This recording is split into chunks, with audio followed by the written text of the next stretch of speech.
Empire का राज्य पूरे विश्व में था। कहते हैं कि वहां उनके साम्राज्य में कभी सूरज छुपता ही नहीं।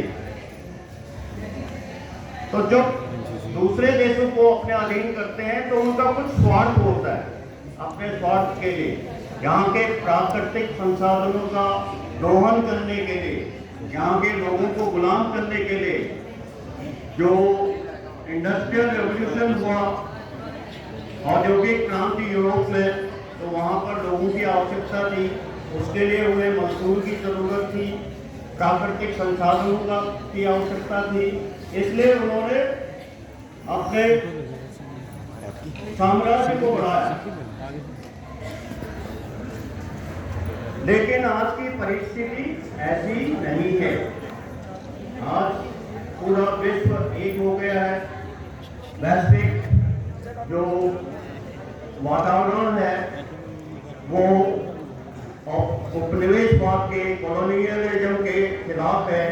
तो कोई भी देश दूसरे देश पर आसानी से आक्रमण नहीं कर सकता। अभी आपने पढ़ा होगा, रूस ने यूक्रेन पर किया है। रूस एक बहुत बड़ा देश है, लेकिन फिर भी कई साल के बाद भी वो उस पर पूर्ण विजय प्राप्त नहीं कर चुका है। तो किसी देश पर, किसी दूसरे देश को आजकल अपने अधीन करना इतना आसान नहीं है। फिर भी युद्ध का स्वरूप बदल गया है।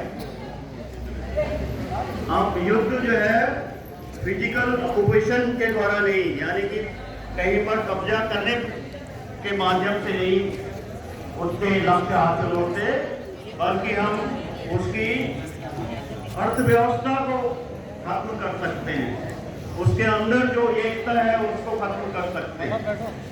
तो इसलिए आजकल युद्ध किया जाता है, मतलब युद्ध का स्वरूप बदल गया है।